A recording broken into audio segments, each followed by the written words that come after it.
शंकर हे गौरी वर खोलियो नजरिया। हे शिव शंकर हे गौरी वर खोलियो नजरिया। हे शिव शंकर हे गौरी वर खोलियो नजरिया। हे शिव शंकर हे गौरी वर।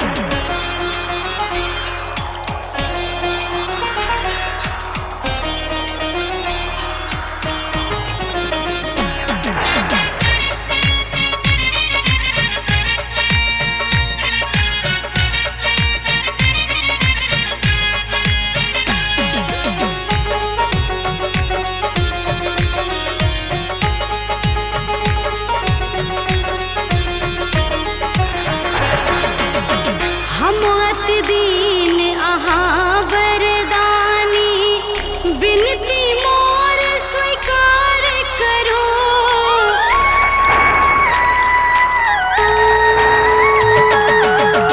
हम अति दीन अहाँ वरदानी बिनती मोर स्वीकार करो। कष्ट हरो हे भोला दानी हमरो इच्छा पूरी करो। हे महादेव हे औढ़र दानी। हे महादेव हे औढ़र दानी सुनबै हमारो अरजिया।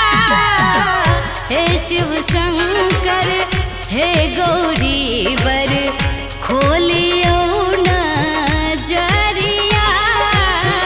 हे शिव शंकर हे गौरी वर